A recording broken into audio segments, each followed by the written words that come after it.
but I want to talk about the specific kind of niche that you work with now, right? So, because again, I know that's been a little bit of a journey too. You know, you started with more, you know, coaching professionals who are looking to go into business or kind of realign their career, make shifts, things like that. And then over the years, you've kind of really niched down now where you're focusing on, you know, as I said in the introduction, people that are ready to kind of end that cycle of toxic relationships in their lives. So what kind of led you to that niche, and how's it going? Yeah. So I joined this business mastermind program, a group coaching program,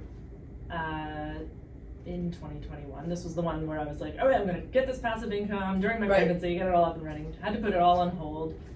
But the starting point of that is like defining your niche, and all of the messaging that I'm hearing out there is in my field, in coaching, especially online coaching. If you want to stand out from the crowd, if you want your people to find you, you really want to be specific about who you're offering and what is the transformation you're offering. Because it's a big playing field now, isn't it? Huge, yeah, yeah. And so you want people to be able to recognize themselves in your messaging, and if it's too broad, you know, it's not going to land for people. So that was a wall I was beating my head off for years, right? Yeah. And just trying to, because it's like, oh, I just want to help everyone, and I truly believe that the coach training that I have, and this is what they told us in our training, can serve anyone with any issue. Right. Because there's a framework that I'm applying here. It doesn't matter who you are and what you're struggling with, these tools work for everyone. So it was really going against what I had been trained to believe about coaching. It's like, no, you have to be super specific. So it was a struggle, more resistance. But ultimately, again, the other message is like, your niche is a reflection of your journey and your own story and your own transformation, right? So I had started by identifying that journey as like my journey from hair to coaching, like career change, right? Career change in your 30s. Yeah. But then I discovered that in these sessions with people, a lot of it felt like skill finding, like, you know, like that you take a test you take in high school to determine like what career you should take, like, you know, the Facebook quizzes. Yeah, right. Like I was just like, what should I do? And that wasn't what I was interested in working with people around. Like I'm most interested in the inner work, right? Yes. The relationship that you have with yourself, the way you think about yourself, your self-talk, the way you feel about yourself. And then how that translates into your behaviors, your actions, the actions that you take for yourself and in your life, which ultimately leads to your results in life, right? So the way we think, the beliefs that we have about ourselves ultimately translate into the results that you get in your life, right? Yeah. And that can and it becomes a self-fulfilling prophecy, so that can be negative or it can be positive. So I'm like, okay, well, how can I apply this in what area? And so going back to my own story, my own journey, it kind of led me to this topic of toxic relationships. So, you know, I could go all the way back to birth, but I don't know why that's the case. But you know, there was patterns there that I was recognizing all through my 20s and 30s. You know, patterns of toxic relationships, people pleasing. You know, I'm someone who has always been very ambitious, always very focused and like goal oriented and achieving my goals in all areas of my life except for relationships. Like that was sort of this blind spot. I'm just raising my hand here. Can relate. Yeah, right? So it's like, I have my shit together in all these other areas of life, but this, and like this is just this and then you just ignore it. You just ignore it, just do all the other stuff. Yeah. I've done that for years. 100%, right? And it's like, I'll just distract myself from that giant glaring problem and all these different self-destructive ways. But so that started to become more clear to me, and my transformation story is that I was, after a very, very toxic, ridiculous relationship, that I believe had to happen in order for me to have this clarity and this awakening. Because you finally had enough. Right? I was just like, wow, like this is ridiculous. I deserve more than this. I deserve better. That was like the huge shift that happened for me that allowed me to recognize like something's got to give here. I got to make some changes.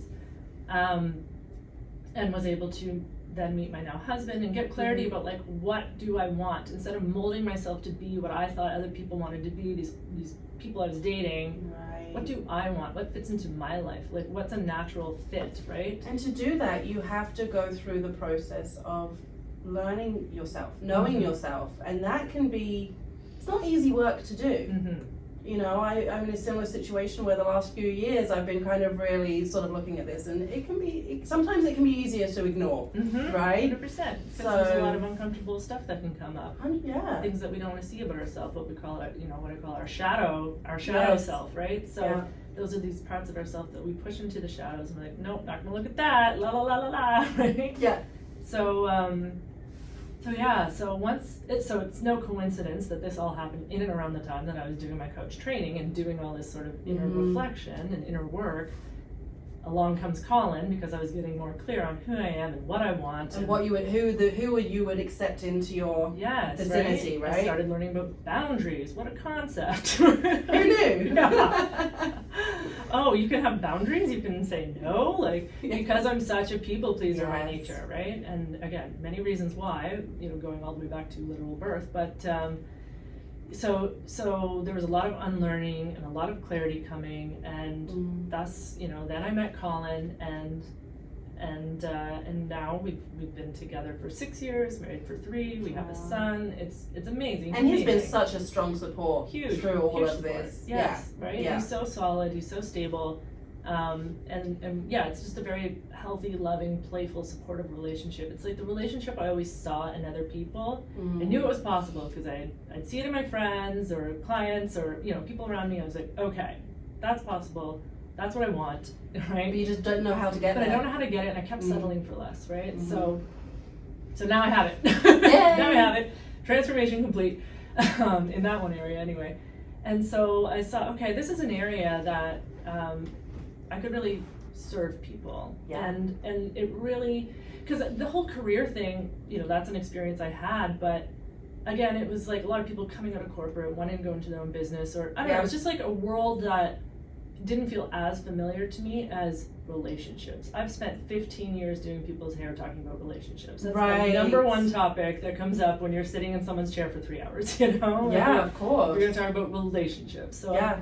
there's so much background, there's so much like market research I already had in my head around Right. this topic, right? Yeah. So suddenly it just felt very aligned, and I was like, okay.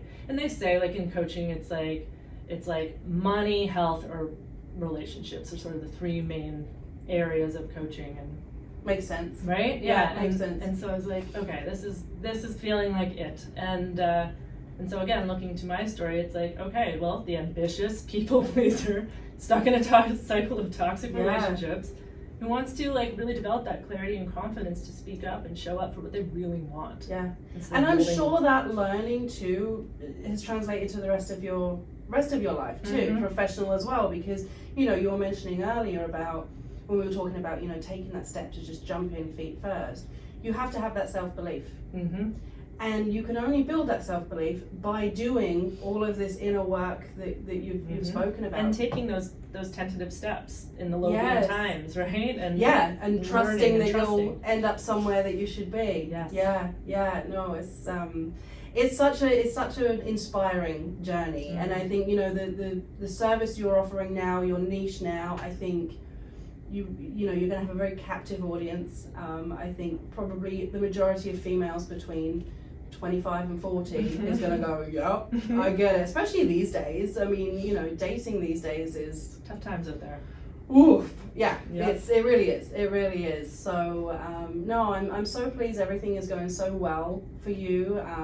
You have a fantastic business to offer, fantastic service to offer, and the fact that you continue with the education. That is what always strikes me whenever we talk, is even through after doing your training and providing coaching, you are still doing coaching yourself. Mm-hmm. You're still learning yourself. Mhm. And that mentality of being a lifelong learner is so valuable in the business world. Mhm.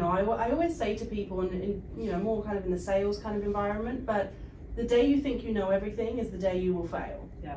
Right? Because things are always changing, and so it's really important to have that mentality. Mm-hmm.